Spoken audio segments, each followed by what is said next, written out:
He was just a worn-out night shift security guard, polishing the same brass door for the third time, trying to stay awake through another lonely shift. And she was a billionaire heiress, standing on a rooftop at 3 a.m., gripping a cold metal railing as if it was the last thread holding her to this world. Then a red laser appeared behind her head. In that instant, every memory Marcus Williams carried, his daughter's sleepy hugs, his late wife's smile, pushed him toward a choice that would change both their destinies. This is the story of how a security guard saved a billionaire and how she saved him right back. Marcus Williams had survived war zones, but somehow it was the lonely hallways of a corporate tower that drained him the most. 3 years as a night shift security guard, 2 daughters at home, and a heart still learning how to beat without his wife beside him. He rubbed his eyes, polishing the same brass door for the third time. Anything to stay awake.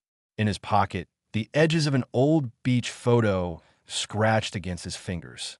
His 2 girls covered in sand, his wife laughing behind the camera, the memory still warm, still painful. He whispered to himself, "Just one more shift, Marcus. One more." Then the alarm chimed. Motion sensor. Rooftop. 03:02 a.m. He frowned. No one should have been up there at this hour. Marcus took the stairs 2 at a time, the familiar calm of an ex-soldier settling into his bones. As he pushed open the rooftop door, the cold wind hit him, and then he saw her. Isabella Hartman, billionaire heiress. Headlines called her powerful. But right now, she looked nothing like the woman from news. She stood alone at the edge, shoulders trembling, elegance wrapped in something deeply broken.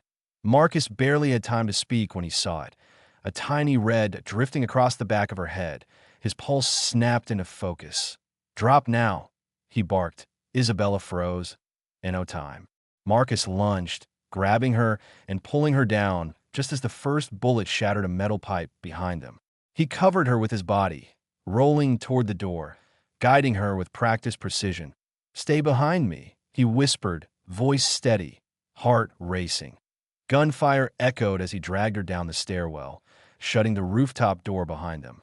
By the time they reached the basement supply room, both were shaking from fear, from adrenaline, from the shock of almost dying together. And in that dim, dusty room, their first real connection sparked. 2 strangers breathing the same fragile air, changed by the same terrifying moment.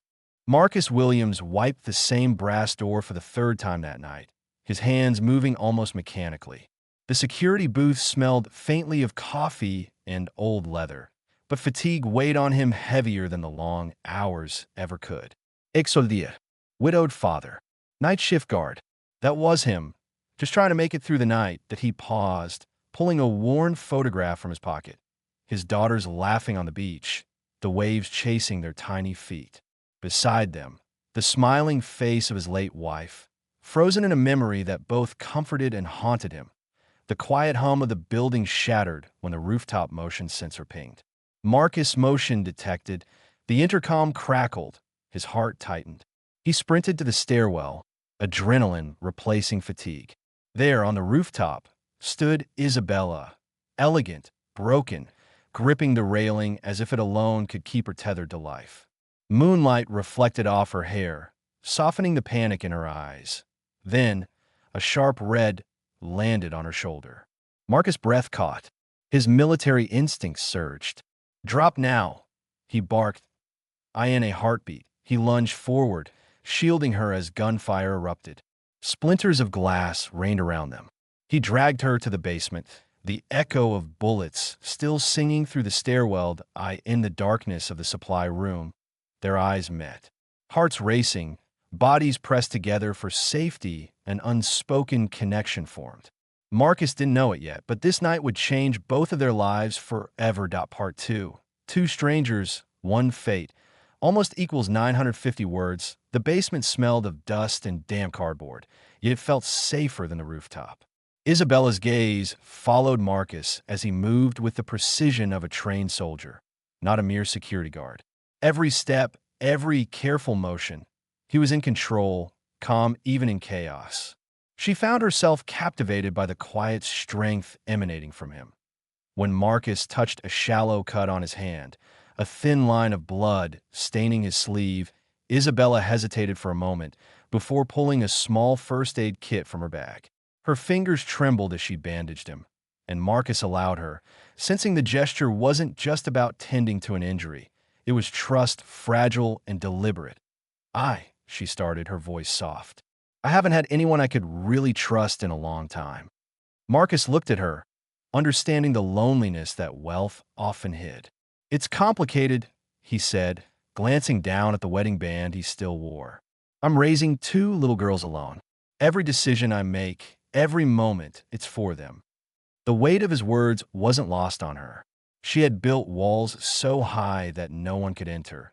Yet here was a man whose life was entirely devoted to protecting others, his daughters, and now, instinctively, her minutes stretched, filled with the sound of their controlled breathing. Then, distant sirens and the sharp knock of FBI boots on the concrete stairs signaled the arrival of outside help. Agents rushed down, and Isabella immediately stepped forward. Marcus stays, she said firmly, her voice cutting through the chaos. He did more than his job. He saved my life. He shouldn't be punished for it. The agents hesitated, then nodded. Marcus met Isabella's eyes, a silent gratitude passing between them. But relief was short-lived. A shadow moved behind the agents. Tommy, Marcus' best friend from their military days, weapon in hand. Marcus froze, disbelief etched on his face. Tommy's eyes were cold, detached. Orders, he said, as if that excused everything. Marcus' heart ached, torn between the shock of betrayal and the urgency of keeping Isabella alive. Once the immediate threat was neutralized, Isabella leaned closer. You'll help me, won't you? She asked. Her voice wasn't demanding. It was a plea, raw and vulnerable. Marcus hesitated, glancing at the stairwell where the sound of the city hummed below. I will, but my daughters come first. No exceptions, he replied. His words were firm, a promise forged in duty and love. Isabella nodded, understanding without question. 2 strangers, each carrying burdens and loss, had now been thrust together by fate. In the dim light of the basement, trust began to form, delicate but undeniable. They were no longer just a billionaire and a security guard. They were allies, protectors, and perhaps, in time, something much more. In the shadowed corners of that cold basement, 2 lives collided, and for the first time, each felt the fragile stirrings of hope.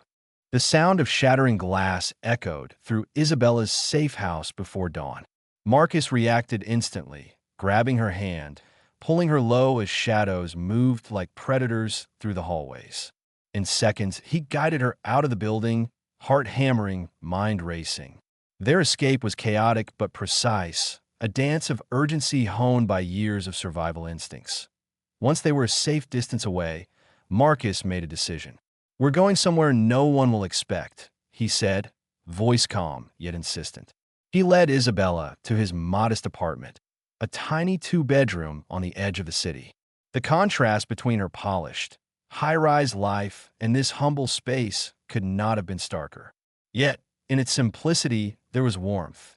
Framed photos of 2 little girls, drawings taped to the fridge, a kitchen table with mismatched chairs. Love radiated from every corner. Isabella's sharp, high society demeanor softened immediately. For the first time in months, she felt a strange relief. Here, in a cramped, cluttered apartment filled with laughter and everyday chaos, she could breathe. Are these your daughters? She asked, her voice tinged with curiosity and awe. Yes, Marcus said quietly, opening the bedroom door. 2 girls peeked out. Zara, the older, intelligent and perceptive, with eyes that seemed to see everything, and Nina, the younger, quieter, but with a depth that suggested she understood far more than she let on. Isabella knelt, letting the girls come closer. Zara immediately peppered her with questions about her shoes, her clothes, her stories, while Nina observed silently, inching forward until she finally reached for Isabella's hand. A soft smile broke across Isabella's face. It had been years since she'd felt this unguarded, this accepted. "This is wonderful," Isabella murmured, almost to herself. Marcus watched quietly, a small, almost imperceptible smile tugging at his lips. For the first time since the rooftop, she looked like she belonged somewhere, but safety was fleeting. Marcus' phone buzzed. Encrypted messages, multiple hits confirmed. Serbian contractors, organized and lethal. The danger wasn't just to Isabella anymore. His daughters were now in the crosshairs, and he had to act fast. Later that night, as Isabella wrapped her arms around Zara and Nina during bedtime stories, she finally revealed the truth. "My father, he arranged a forced marriage," she whispered, voice breaking. "It was all about the inheritance. He made secret deals, promises to powerful people, and I was just a pawn." Marcus felt a surge of anger, but he masked it with calm. "We'll protect you, and your daughters will be safe too." He hesitated, then added quietly, "But someone close to you is leaking your location. That's why they keep finding us." Isabella's hand trembled as she reached for his. I don't know who to trust anymore." Marcus squeezed her hand gently, grounding her. "Then trust me. That's all you need right now." The room was quiet, save for the soft breathing of Zara and Nina as they slept, unaware of the violent world waiting just outside their door. In that fragile moment of peace, Marcus and Isabella shared a silent understanding, a bond born from danger, but strengthened by the small, tender moments of connection. Laughter over spilled cereal, whispered stories, and a fragile sense of family forming between them. Yet the shadow outside the apartment loomed large. Every message, every movement confirmed that the threat was intensifying. Contractors didn't make mistakes. Multiple hit orders meant coordination, resources, and determination. Marcus' mind raced. They needed a plan, allies, and most importantly, a way to ensure his daughters remained safe no matter what. Isabella, usually so poised and unshakable, finally let herself lean on Marcus. "I don't know how I survived before tonight," she admitted, eyes brimming with emotion. You saved me, and now you're saving them too. I've never had someone like that in my life." Marcus looked at her, the weight of his protective instincts mingling with something more, an unfamiliar warmth he hadn't allowed himself to feel since his wife's death. "We keep them safe," he said simply, "and when this is over, maybe we'll figure out the rest together." Outside, the city hummed obliviously, unaware of the storm approaching. Inside, the tiny apartment became a sanctuary, a fragile bubble of humanity and love in the midst of danger. Bonds were forming between Marcus and Isabella, Isabella and the girls, and even Marcus and the hope that life could be more than survival. But somewhere, in the shadows of wealth and betrayal, someone close to Isabella was watching. Every move they made, every street they walked was being tracked. The leak was inside, and the enemy was patient. Marcus knew this wasn't just a game of survival anymore. It was a hunt, and the stakes were higher than ever. Isabella drifted off to sleep beside the girls. Marcus kept watch, memories of his late wife and daughters flashing through his mind. He understood, better than anyone, that protecting life meant vigilance, sacrifice, and courage. And if he failed, everything he cared about, Isabella, his daughters, the fragile sense of hope they had built, would be gone in an instant. The hunt had expanded, and there was no turning back. The phone rang at 2 a.m., sharp and insistent. Marcus reached for it, expecting another encrypted threat or contractor update. Instead, the voice that greeted him made his chest tighten. "Isabella, it's your mother." Isabella froze, heart skipping a beat. Her mother had been dead for 15 years. A cruel story, a memory wrapped in grief. Now alive, hiding, protecting her all this time. They arranged a secret meeting in a luxury hotel penthouse, an unassuming cover for something deeply personal. Marcus stayed in the shadows, watching as Isabella's face transformed. Disbelief, hope, joy, and fear intermingled in rapid succession. The moment she opened the door and saw her mother, the years of pain and longing poured out in silent tears. Her mother stepped forward, trembling, yet resolute. "I had to disappear, To keep you safe from the men who wanted to control your life, Isabella. Your father's deals, the forced marriage, it was all a part of a trafficking network, more ruthless than you ever imagined. Isabella clung to her, the weight of betrayal and relief pressing down simultaneously. "Why didn't anyone tell me?" she whispered, voice shaking. "Because I knew you'd survive," her mother replied softly. "But I couldn't risk your life until I could dismantle their empire." Marcus listened, silently acknowledging the stakes. The danger was bigger than he thought, but the pieces were falling into place. He pulled out his phone, dialing numbers he hadn't used in years. Within hours, 3 elite soldiers, his old unit, had joined him. Together, they were more than just protection. They were a force capable of taking the network down. Plans were drawn. Intelligence confirmed. A yacht party hosted by the Empire's key figures would be the perfect opportunity. Isabella would act as bait, but Marcus made it clear, no risk to the girls, and every move was calculated. The night of the operation, the city lights reflected off the water like shards of glass. Isabella, radiant yet tense, moved among the elite guests, every smile and gesture a careful mask. Marcus, suited and silent, waited underwater near the yacht for the extraction point. And then, a shock reunion. Tommy, Marcus' former comrade and betrayer turned reluctant ally, emerged from the shadows. Eyes locked for a tense moment, a silent acknowledgement passing between them. For tonight, they were united in purpose. The operation unfolded like a tightly choreographed dance.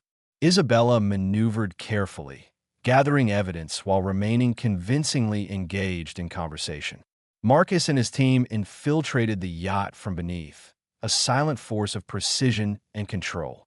Every second was a heartbeat, every breath a calculated risk. Then, the moment of truth, exposed evidence began uploading live. Screens lit up with damning files, names, transactions, hidden documents, proof of the trafficking network, the forced marriage scheme, and the web of corruption spanning continents. The FBI stormed the yacht as chaos erupted. Guests screamed, security scrambled, and the Empire's leaders realized their reign of control had crumbled in an instant.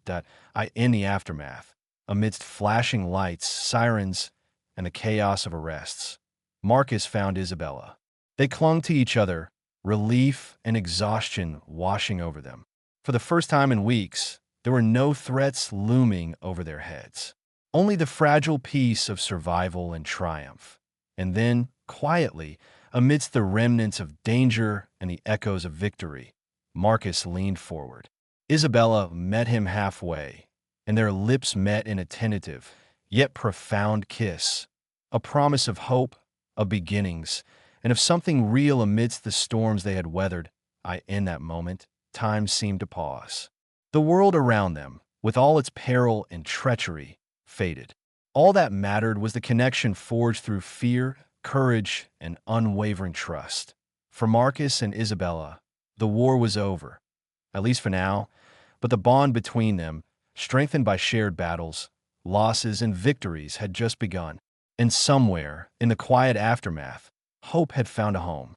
The morning sun spilled through the tiny kitchen window, casting warm light on the mismatched chairs and cluttered counters. Isabella sat at the table, laughing with Zara and Nina as they scrambled eggs and buttered toast. For the first time, the room wasn't tense, wasn't filled with fear or plans for survival. It was simply alive with family. Nina, usually quiet and reserved, looked up at Isabella and whispered, almost shyly, "Can you tell me another story?" Her voice, soft and tentative, was the first real word she had spoken since the chaos had begun. Marcus watched from the doorway, his heart swelling. He realized something profound. Isabella hadn't just survived the storm. She had healed them. She had mended the invisible cracks left by grief and loss, filling the spaces with laughter, trust, and love. Months passed, each day bringing normalcy they hadn't dared hope for. Marcus and Isabella married in a quiet ceremony, the girls by their side, smiles bright and unguarded. Careers were rebuilt. Marcus returned to protective work with purpose, Isabella took on philanthropy that gave rescued children a second chance. Their home became a sanctuary not just for their family, but for children saved from the same darkness Isabella had once faced.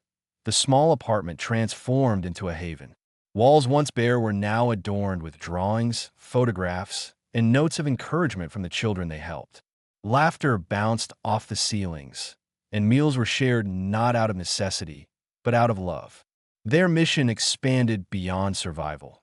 It became about hope, compassion, and the quiet heroism of rebuilding lives. One evening, as the family gathered around the kitchen table for dinner, Marcus leaned back in his chair, glancing at Isabella. "Don't talk," he said, a gentle smile tugging at his lips. "Just listen," she asked, tilting her head, playful yet tender. "To everything we built together," he replied, his voice low but unwavering. It wasn't just the home, the family, or the lives saved. It was the bond they had forged, born in fear, tempered by courage, and solidified in love. Isabella reached out, taking his hand across the table, fingers entwining naturally. The girls snuggled close, Zara recounting a funny story from school, Nina giggling quietly beside them. Marcus felt a sense of peace he hadn't known in years. They had survived betrayal, danger, and loss. But in the end, they had gained something far greater, a family whole and unbroken. Outside, the city moved on, unaware of the quiet victories in this tiny apartment. But inside, life thrived. Every smile, every whispered story, every gentle hug was a testament to the resilience of the human heart. Together, they had built more than a home. They had built hope, trust, and a love that could weather any storm. And as Marcus looked around at Isabella and the girls, he understood fully. Some families aren't born. They are forged. Through danger, healing, and unwavering commitment, they had become a family not just of blood, but of hearts. In that small kitchen, amid the laughter and the sunlight, they were home. Sometimes the people we save end up saving us right back.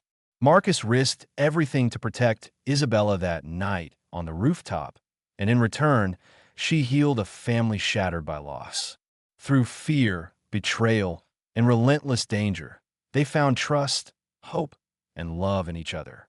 Together, they rebuilt lives, not just their own, but the lives of children who needed a second chance.